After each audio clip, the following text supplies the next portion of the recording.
Hi, everybody. Welcome to Life Stories Podcast, People Helping People. I'm Shara Goswick, your host. My guest today is Dana DiPrima. Dana has started the Four Farmers Movement, and she is bringing attention to small farms all over the world. What she's doing is so very important because we don't think about where our food comes from unless we bought it from a farmer's market, unless we bought it from a local grower. We don't think about who grew the food that we are eating. And it's so important what she's doing. This movement, she's providing grants to farmers. She has a wish list for farmers on her website where you can go and see their needs. She told some pretty funny stories about that. So you need to check it out. Thank you for being here. I encourage you to go check out her website and do what you can to support local farmers in your area. Thank you so much, Dana, for being a guest today. Like I said, I think what you do is so very important. And I do have a lot of questions, important questions, but I have maybe a dumb question to start off with. So you are a small farm advocate and you are the founder of the Four Farmers Movement. I think farming is so important, but my question is, what quantifies a farm? Like if somebody has lots of gardens or big gardens, it's a garden. What quantifies an actual farm? Well, I think it's a pretty big spectrum Yeah. from, you know, millions of dollars of equipment on a big row crop farm and thousands of acres down to, I mean, when we're looking at grants, we're looking at some farms that are micro farms down to a third of an acre. Oh, So wow. they are producing for for people's consumption and they're selling those things. So it could be Okay. maybe it's a microgreens farm or, small vegetable farm. People with laying hens, can use a smaller footprint. Sometimes it depends on if they're pasture raising them and moving them around or not. Yeah. Um, there are hobby farms. That's not something that we support, although we do applaud hobby farmers. Yeah. And I think, for us, we do these impactful grants that are Yeah. somewhat small. And so we really ask that the farmers tell us, what they do and how they do it, but that they are providing sustenance and selling their goods to other people. So Right. they're homesteaders, and the homesteading movement really took off during the pandemic. I don't know if you heard that people, bought, you know, backyard chickens and eggs, and they were having a hard time keeping up with the chick demand. Yeah. And I think that's fallen off a little bit, but not entirely. I mean, I see a lot of this is just really because I'm in the middle of grant season or almost at the end of it, but, I see people who started their farms in 2020 or 2019. So that Wow. was a really inspiring time for people. Yeah. I have good friends who are farmers who left New York City after 9/11 Mm. and became farmers, and they're still at it. So I think sometimes people get pushed into farming by sort of a latent desire to farm, and then maybe there's some sort of catastrophic event that, is either societal or Right. even personal. Maybe it's a health scare or something like that that pushes them to be closer to the land and that pushes them to produce something that's really healthy. There are Yeah. also rescue farms. We don't Yeah. support those farms. Again, we applaud them, but we don't provide funds for them. So there are all kinds of farms. And I think if you want to think maybe even more officially, um, the USDA says that a small farm earns gross farm income $350,000 or smaller, which I Yeah. think in comparison to the Small Business Administration, a small business is $5 million or under. So there are all of these different kinds of measurements. Small Yeah. farms are small businesses, but according to the USDA, that's Wow. smaller. And I will say one more fact that I think is interesting about that is many, many, many, a huge percentage of small farmers who have that gross farm income are actually netting negative $300. I Wow. mean, that's sort of the standard. So Yeah. that's why so many farmers have off-farm jobs. They need it Right. in order to get health insurance and they need it for the income that's steady, all of those things. Wow. It's a crazy grind out there for It something that's really so is. essential to us. Absolutely, it is. We live out on property. We live on family land. So we have 5 acres, but there's lots of acres out here. And my husband's family, his parents and his aunt and uncle live out here. And we have 2 big gardens between the two of us. And so it's gotten a little bit bigger every year. We've kinda gotten a little bit better at it every year. I wouldn't call it a farm. We're not selling anything. We do give stuff away because it ends up being way more than we can consume. But I have so many vegetables in the freezer, and I love it. My tomatoes, if I need a can of tomatoes, I just go out and pull a bag out of my freezer, and I can use that. I love having all those vegetables and things stored away. It doesn't just taste better, but it's good for me, and it's not full of chemicals and full of all the things, and I don't think people realize how important it is, and I know that's what you're trying to teach people, trying to bring awareness to. And how did you get started in this? Was this something farming was something you always wanted to do, or how did you get started in this movement? Actually, a funny question just makes me think when I was a kid, there were 2 things I was definitely never gonna be. Barney's a farmer, and the other was a person on the radio. Oh, that's so funny. And look at you now. I know, so now I'm, like, on the radio, and, Yeah. I'm very farm facing, and similarly, I have a garden of my own, and, my garden has gardens, and there's Garden Creek, and every year it's more and more and more, and, Yeah. this is the first Thanksgiving, actually, that I made my own pumpkin pie from my own pumpkin. Oh, So that's awesome. that was really fun, and I think I just wanted to comment on that, what we have now is we have that privilege Mhm. of having a little land and having the bravery to stick a seed in the dirt, and, Yeah. that used to be just a given. Every family had a little farm. Right. Everybody had a cow and a couple of goats and, maybe a pig, and definitely a garden. So, um, you know, I think it's great when people are in the dirt and or even in a pot of dirt, just growing a tomato plant because there's no Sure. tomato that tastes better than the one that you grew. So, Absolutely. Absolutely. yeah, so I didn't really mean for this to happen. But when my daughter was little, she's like, "Can we get some chickens?" I'm like, "Yep, sure, why not? Let's get some Yeah. chickens. I'm game." And the farmers who I befriended over these chickens have been I think they I think they find me entertaining. They're like, "You're gonna what?" I'm like, "Yeah, I'm gonna have chickens." And they're like, "Well, what about goats?" I'm like, "Sure, I'll take some goats." That's awesome. And then, then my neighbor brought me a donkey and he needed another donkey and I've got ducks and, so I've kept it going for the past, oh gosh, 15 years. And Wow. I think that curiosity that the my farmer friends in my area have for me, I have for them, and I started a podcast 2019. It was called Talk Farm to Me, and I was essentially just the microphone because I felt like farmer stories should come out, and, they're always Sure. busy and on a tractor, and unless you know one personally, you're not really gonna get those stories, and, well, long story short, that it gave me, real insight into what they deal with. Yeah. I can go back to that negative $300 a year. That's a pretty big thing to deal with. Sure. Anybody in any kind of, job does not want, at the end of the Mm-mm. day to come home essentially with negative dollars. And that's just sort of the tip of the iceberg. I think I felt like farmers were invisible to the people who are eating their food. And we appreciate food like crazy. I mean, we've got a crazy culture around food. We've got, everybody's favorite holiday meals. We've got Right. foodies and chefs that are on TV with, billions of eyeballs, celebrity status, and, everybody talking about this thing they love to eat and that. And you have friends over for dinner. It's just like the center of life. You Yeah. have a baby, it starts eating, broccoli. It's such an exciting day. I don't know, like, right?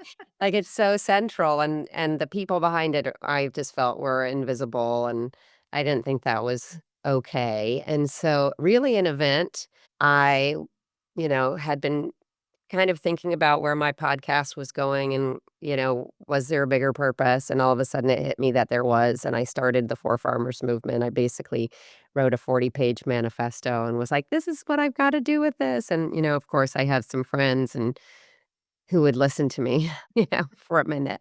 And I was like, "I'm doing it." And I think they thought they were fine, they're like, "Okay, whatever, we'll help you, I think." And then, it just, I don't know, I just kept at it, one day at a time. I used to literally I had a small, coaching group that I was a part of, and we'd have a meeting twice a week, and I would come to it, and I was like, "Yep, about to quit."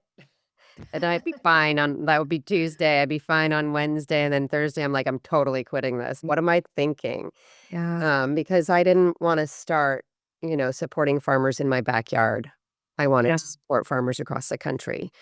So I typically bite off more than I can chew, and I kept at it. I didn't quit.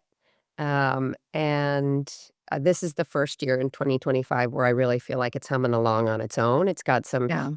some steam on its own. I'm still pushing, but I'm not pulling it. It's not on my Yeah. back anymore. So I'm encouraging it and I'm, coming up with new ideas when I can. But it's so important to me that we get people on board, that this is a Yeah. movement. It's not hard. It's just like a little train and it just needs some, people to help chug it along. And they can do that in easy ways. And, I think that's also part of the spirit of this movement is that you do not have to quit your day job and dedicate your life to this. You do not have to become a farmer. You do not have to marry one.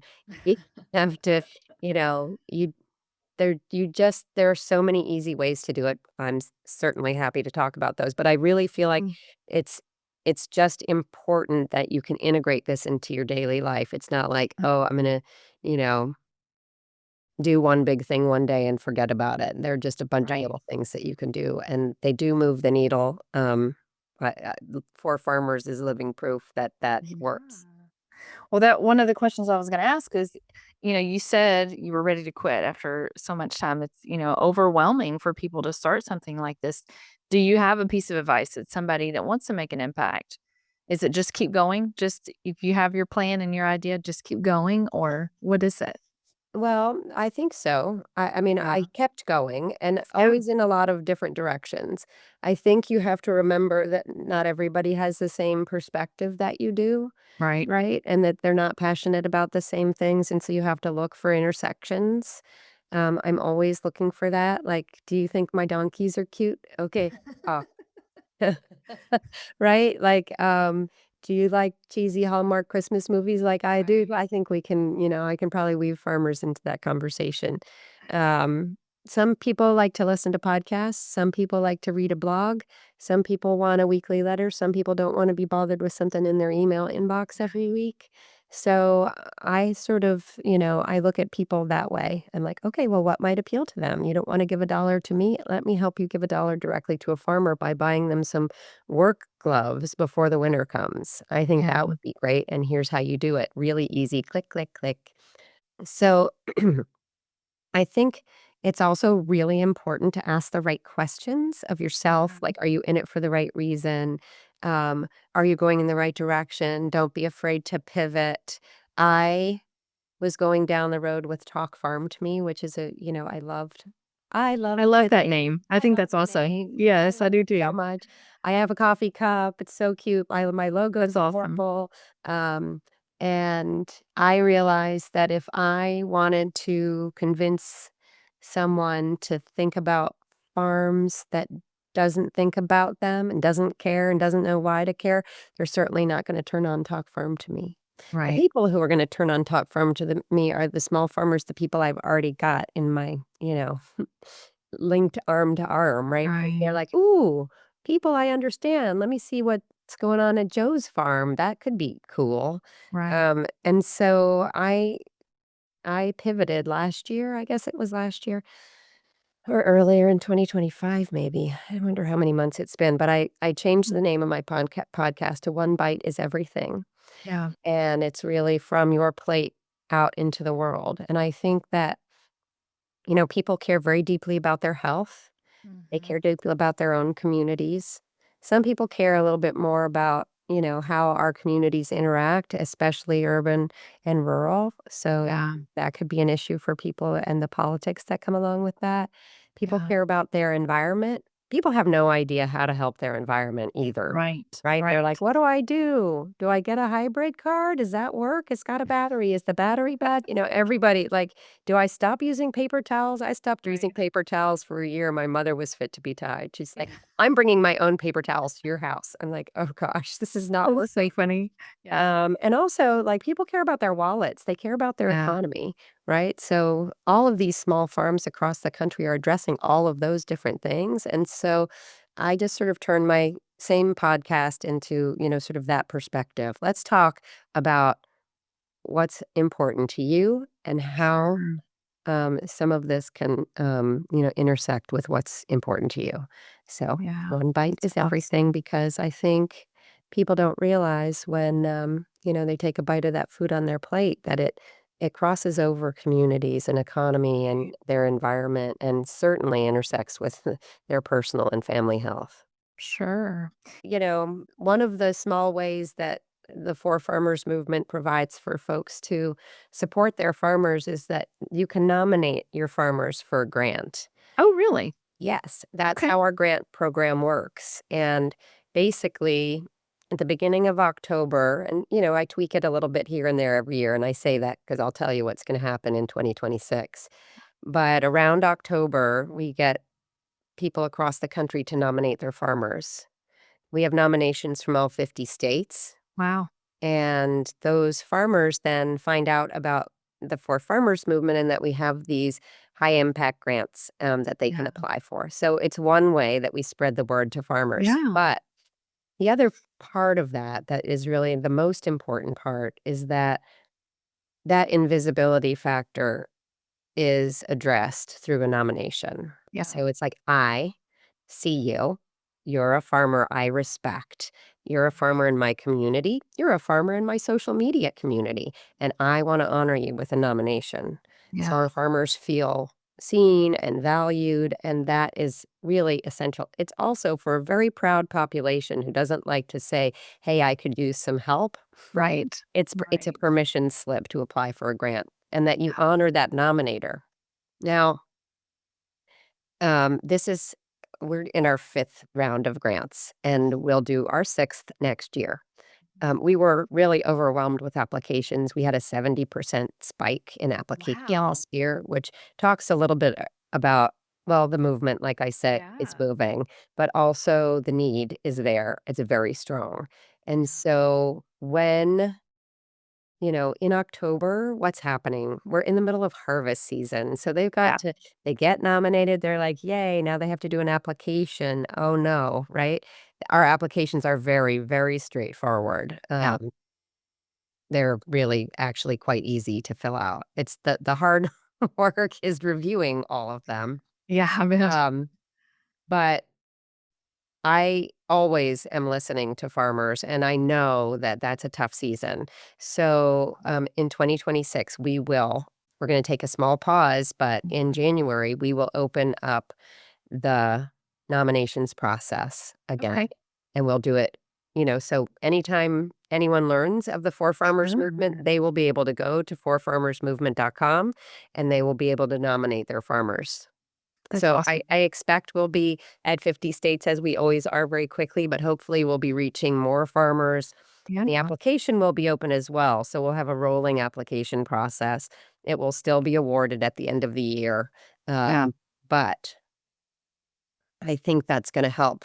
Farmers will have when they have a little bit more time in the Right. winter or, whenever they have time, they'll have the opportunity to apply for a grant and they won't have to do it all in a hurry scurry while they're pulling, pumpkins out of the field.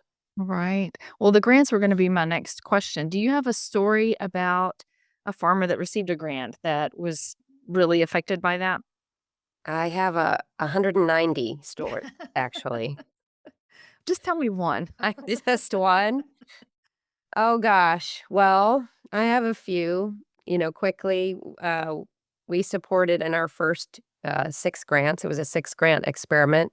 We supported Charmaine LaFontaine in Newark, New Jersey, who had two abandoned blocks that she turned into a community farm. Wow. And we supported her with some vertical growing equipment. That's so awesome. that because you can't go out in Yeah. too small, blocks, but, she is incredible, and, she grows all kinds of vegetables that the people in her community know and don't know, and they have all kinds of health days there, and they get, the community come in and move their bodies, and, it's just an incredible, like, beacon of hope in Yeah, that that's neighborhood that she's awesome. in, yes. So Charmaine is amazing. That's called Giving 1/10 Garden, and, she's going strong. We supported a goat dairy farm in Illinois, I think in our 2nd grant season, and she applied for and got our highest grant, and it wasn't enough to cover the project, but she had been nominated by some 50 people in her community, and when they found out that she got the grant, and she says, "Well, we're just gonna work until we can we can pay for the Yeah. rest. We're gonna do this part first." It was an irrigation system, so Mhm. she didn't have to cart water to her goats in the barn from her house, which is Right. impossible. I've done it. Um, Yeah. especially in the winter, it's insane. Um, and her community stepped up and raised another $4,500 to help complete. Wow. So there's a real ripple effect. Yeah. Yeah, that's Greta's goats. That's awesome. I love Yes. that. Yeah, incredible. There are all kinds of projects for fencing to extend regenerative grazing. There are hardship cases. A dayboat fisherman in Oregon lost his navigation system and had no choice but to put it on his credit card. And the only way for him to earn the money to get it off his credit card was to basically to use his body to do that. So he was on every single boat leaving the harbor, not even his boat. He was working on big, big, big, fishing vessels and, trying to make that happen. So that was a unanimous heck yes application. We Sure. really had a lot of heart for that. So yeah, there's hardship, but there's also people who are thinking in very innovative ways about, the kind of thing that they can do on their farm that will help other farms. Yeah. And this year, for the first time, we are entertaining, um, in this same process, we are entertaining ideas for a $10,000 transformative grant, and we've got some Wow. incredible proposals. Um, we'll be inviting about 20 farms back Yeah. to apply in the new year for those grants, but they are, how small farmers are up against it, it's Mhm. you think it's easy, "Oh, sure, you just do this." Well, sometimes the equipment that you need as a small farmer isn't really available to you. Right. The shipping costs are, you know, Ridiculous. Yeah. out of reach for big, heavy equipment that you need in your community, Yeah. and it's really only available to people who are doing things on a large scale. So I have farmers who are thinking about, what they can do that will help their farm, but that will also help other farms. So it's completely inspiring. Um It is. I love it. For someone who's listening, besides supporting poor farmers, what is something that they can do to help support a local farmer? What is something they can do to make a difference? well, the number one thing is to know one. So just make it like a New Year's resolution that you're gonna find and know a farmer, and you're Yeah. gonna know their first name, and they're gonna know yours. That is and it's really satisfying. You make a new friend, and you can ask them all kinds of crazy questions about how Brussels sprouts grow and, whatever it is. So I think that's number 1.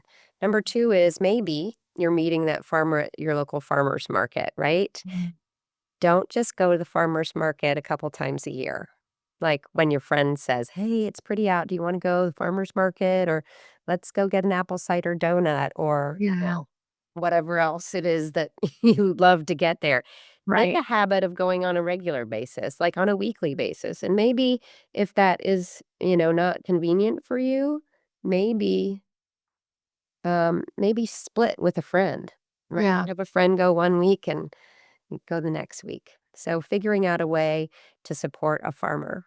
Nominating a farmer is really easy and also kind of Yeah. fun, especially when you know that farmer's first name and, Yeah. you've gotten to know a little bit about what's going on. I've had friends, I don't know a farmer. I'm like, I will help you. Yeah. And we will fix that. We will fix that. Yeah. Or, sometimes I was like, "Well, why don't you nominate that farmer that you were talking about?" "Oh, no, no, they're fine. I see them at the farmer's market every weekend, and they're always happy." Okay. Now, just because you have a smile on your face doesn't mean that everything is Right. A-okay, and it doesn't mean that you're not one of those farmers, because most small farmers are pulling negative $300. Yeah. So don't assume that it's easy just because your farmers are smiling. Yeah, that is so true. I love it. What do you hope people that are listening to your podcast and are following this movement, what do you hope that they're walking away from learning about the future of small farms? I think that it's very personal to them. Mhm. This is like a really personal kind of business, Yeah, and, um, you might not realize it, right? You just might not realize it, but it affects every single part of your life that you care about. right. Your health and your kids and your parents, your communities, you know, the world that you live in is affected by, Yeah, agreeing with people or getting along with people from different places. We all want our environment to, be in the best shape it can be. And you know what? You can do all that you want to do. And you can, buy carbon offsets or whatever it is that is going to make you feel like you're doing your part in for the mhm, environment. But farmers are on the front lines with the environment, and they're the yeah, ones who have the actual opportunity to like, put carbon back in the ground, to take care of the land, to leave it better than it was when they got there, and not most people can't say that. Most yeah, people can't say that, so it's just that little aha that when you're supporting a small farmer, that it's this incredible one-stop shopping for, everything that's important to you. They're economic drivers in these communities. That is absolutely. amazing. It So when is. you shop with a small farmer, that money is staying in your local community. Yeah, It's circulating 7 times before it exits. When you shop at, Costco or a big box store or online, poof, none of yeah, it's going to your local community. right. That's so important to remember. Is there anything I haven't asked you about that you want to tell me about? Well, I mean, there are just so many different ways to do this, but I love this year. It's been really, really fun Yeah. to invite farmers to create their own wish lists. Oh, wow. Oh, it's incredible. So farmers go on to forfarmersmovement.com and they tell us a little bit about their farm, and then they create an online wish list on Amazon or on Tractor Supply or on Dreamlist, Yeah. and then they put the link to that wish list, and it's our goal at For Farmers to clear those wish lists as fast as we can, Yeah. and they're incredible stories, really, because, you know, if you're not a farmer I'll tell you a funny story, if you're not a farmer and you go and look at a wish list, you're like, "What the heck is this? What are we gonna do with that? I wanna buy it because it looks funny." Yeah. But this farmer had these chicken saddles. She's Oh an my egg gosh. farmer. Yeah, saddles. It's literally like looks like a little Western chicken saddle. What the ever loving heck is this? And it turns out that when you are a chicken farmer, especially for layers, I mean, you're gonna have roosters around, and roosters are super friendly to the hens, Yeah. and the saddles protect their backs and feathers. Gotcha. Uh-huh. That is hilarious. It is hilarious, and I was like, "Click and send. I'm buying you So chicken saddles, girls." So I have never heard of that. That's no, hilarious. me neither, it was a shocker. That But is also funny. just like, you can, read the description of what's happening on the farm and see what they're asking for. A lot of fencing equipment Yeah. and, heated water buckets. These Yeah. things last a really long time. Right. So, I don't know, like, if you're buying somebody a present for their birthday and you get Right. them a candle or you know, I don't know. I just feel like these things, they really are useful and they're Right. not just going to be, it's not like a snack they're going to eat and it's going to be over. This is Right. something that's, It's not like that box of chocolates or what have you, right? It is Yeah. something that they're gonna use this year and next year and the year Right. after, and especially, like, with fencing equipment, it's like, I can move that fence, I can use it Yeah. for a different purpose, so all of those little things, I see that I'm just saying, I see a lot of, fencing, like, for Yeah. electric fencing, the little, um fencers and whatnot, and the wire. So I don't know. The wish lists are really inspiring. Um, I think we have north of 75 farmers on the list now. That is Wow. growing. It's a new program, but people are shopping. Yes. I mean, there are these angels out there, and I don't get a notification that people have shopped. I just get messages from the farmers, usually on Wow. Instagram. Yeah. I'm on Instagram at XOXO Farm Girl. So if a farmer gets something in the mail, they're Mhm. doing a happy dance, doing a video, and then I share it out into the world. But it's really, really fun. And it's just a great way. And you can search. I mean, obviously, you can just like scroll and pick a Right. farm's name that you like, or you can do it any which way, right? But Yeah. you can also search by your state and find a farmer in your state, or you can Yeah. search for a state that's really, throw a dart, find a state that's really far from you and try to find a farmer in that state. And so it's a really nice, and we do other things that don't cost you any money. Although I will Mhm. say work gloves don't tend to be very expensive and do make Right. farmers really, they either Yeah. cry or they dance. I've already pick one. But in February, we do a Love for Farmers Day. Mhm. For Farmers Month, I'm sorry, but we have postcards, and I can send you a postcard kit if you would like to send postcards to farmers. Send you the Oh, wow. postcards, I send you the addresses and the stamps, and you just write a special note. I give you some hints in case you're Yeah. at a loss for words. But I hear from postcard writers Yeah. as much as I hear from the farmers who get them about how meaningful it Mm. is to just say thank you. I would love to do that. I would love to Oh, do that. Yeah. and I will send you a link. That would be Matter of awesome. fact, I'll give you a link to all the easy actions that you can share Yes. with your listeners, but I would Yes. love it if you would, send some postcards. I would love to do that. I think, um, again, like, it's so important that we show up for our farmers and just say, like, "Hey, I care. I Right. think our farmers are really important." Yeah. And, um I raise money throughout the year Yeah. in different ways, but one of those ways is, um, to invite people to give $1 Mhm. and to tell their friends. Yeah. And the idea is that I would rather have a dollar from a million people than Right. $1 million from one person. Yeah. Not gonna turn down that $1 million from Right. they really wanna give it to me. But I do, so we have this One for Farmers campaign, and that's just another way, to weigh in and say, Right. I'm giving $1 to support American farmers because they deserve it. Awesome. 100% of the money that comes to the For Farmers movement goes to grants, all of it. Yeah. These are very easy ways to help. I love how you have laid this out. Just it's very simple and it makes such a big impact. So this has been wonderful, Dana. Thank you so much for talking to me today. Well, thanks for having me. I really Yeah. enjoyed meeting you. I Well, thank admire you, what you Dana. do, and you're very, Thank you. organized. I respect that. Thank Thank you. you so much. I'm loving it. I'm having a ball. I'm so glad. Keep it up. I will. I will as long as I can. Thanks, man. Yes. Merry Christmas. Take care. Thank you. Bye bye. Bye-bye.